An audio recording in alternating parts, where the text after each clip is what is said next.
Oi pessoal, tudo bem com vocês? Olha eu de novo aqui. Hoje nós vamos falar um pouquinho sobre o livro de Mateus. Gostaria de compartilhar com vocês aí da nossa apostila, da lição de número 2. Né? Semana passada nós falamos um pouquinho sobre o livro de Marcos e hoje nós vamos falar sobre o livro de Mateus.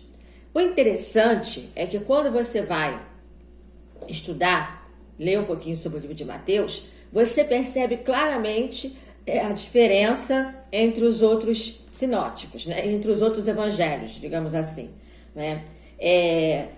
Marcos tem aquele sentido mais prático, Lucas é mais histórico, João mais, digamos assim, teológico. E Mateus, até o próprio autor diz aqui, ele tem assim, um sentido assim, mais eclesiástico. Né? Ele é direcionado assim, mais para aquele sentido mesmo das explicações sobre a vida de Jesus, direcionado assim, mais para a igreja. E lá na página 38 da sua apostila vermelha, fala sobre um pouquinho sobre o livro de Mateus. Né? E é interessante que diz o seguinte, né? Que o livro de Mateus, o objetivo dele é para instruir, o propósito dele principal, né? Era para instruir os novos convertidos, oriundos do judaísmo. O desejo do autor é assegurar os leitores de que Jesus ele se encaixa perfeitamente nas profecias messiânicas do Antigo Testamento. O livro de Mateus, ele é chamado um evangelho messiânico. Ele aponta Jesus como Messias. Alguns ainda costumam dizer que é o evangelho do grande rei, porque mostra as características de Jesus como rei, falando muito sobre o evangelho do reino. Usa muito a expressão reino de Deus. E aqui na página 38 e 39, fala um pouquinho sobre o livro de Mateus. Nós vamos fazer aqui um apanhado geral na nossa videoaula de hoje. Você que está com a sua Bíblia aberta aí. Como nós falamos, a questão da autoria e o autor, né, a autoria e o autor do livro, aqui, né, diz o seguinte, na apostila, que ele foi o primeiro evangelho canônico, né? Embora nós sabemos que Marcos foi escrito primeiro, e que alguns pais da igreja, né, dizem que foi Papias, Ireneu de Leão, Orígenes, ou até o Eusébio de Cesareia, que pode ter escrito esse evangelho. Mas nós não sabemos exatamente quem é o seu autor. Foi fulano, nós não sabemos. O evangelho foi direcionado para os novos crentes, né, aqueles judeus que se converteram lá no norte da Galileia e da Síria, segundo a apostila. Mas quais são os motivos e os propósitos do livro? Quais são os motivos e os propósitos do Evangelho de Mateus? Nós temos alguns que nós vamos aqui comentar com vocês. O primeiro é o bíblico messiânico, é o que eu falei antes, né? A ênfase na profecia de que Jesus era o Messias e que veio ao mundo para cumprir aquilo que já dizia lá o Antigo Testamento. Outro propósito, didático, pedagógico, né? Porque o livro de Mateus, ele vem apontando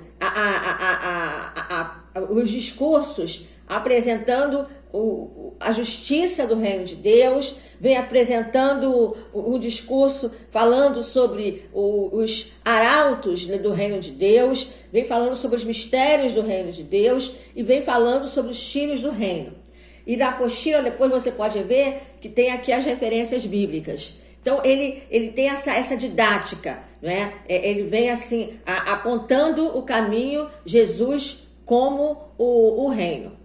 Tá? Jesus como aquele que vem falar sobre o reino de Deus.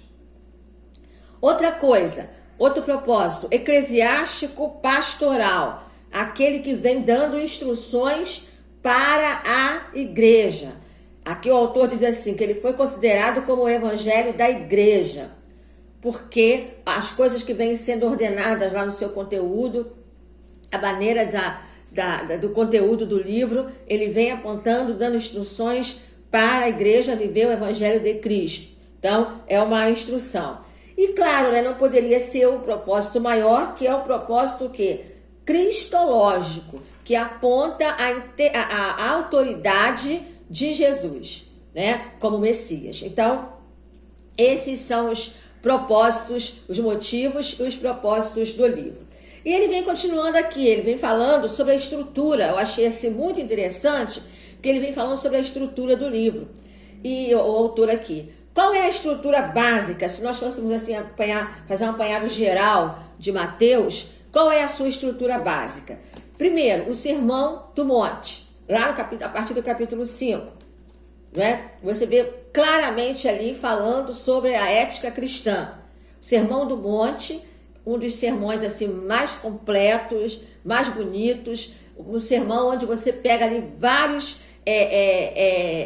assuntos, tanto para a igreja, como para a nossa vida diária, a nossa comunhão com Deus, a nossa comunhão com o próximo, a nossa vida com o próximo. O Sermão do Monte, ou o Sermão da Montanha, como nós conhecemos, ele é bem completo. A escolha dos 12, aqui ele vem falando aqui, a comissão dos 12, né? Lá no capítulo 10, de Mateus, Jesus comissionando, escolhendo os 12. A maneira como ele foi escolhendo. Ali a gente já aprende o quê? Sobre o discipulado. Ali Jesus dá uma aula sobre o discipulado. Outra coisa que faz parte da estrutura são as parábolas, principalmente as parábolas que apontam para o reino de Deus, as parábolas do reino. Outra coisa, quando ali no livro de Mateus, ele fala sobre a questão da igreja, lá no capítulo 16 e a capítulo 19, ele vem falando sobre a estruturação da igreja, o significado da igreja. E a questão do Monte das Oliveiras, o grande,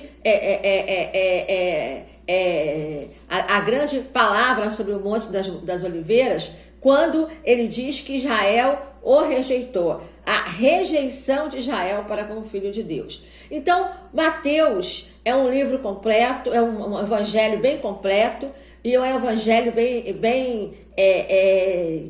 que tem a sua simplicidade, ele é peculiar. Então vale a pena você ler, vale a pena você estudar, vale a pena você compartilhar sobre o livro de Mateus, tá bom, pessoal? Então fica aí a nossa aula, daqui a pouco eu vou colocar lá no grupo e vou colocar também alguns links lá para vocês estudarem mais, tá bom? Fiquem com Deus, até a próxima, se cuidem. Beijo!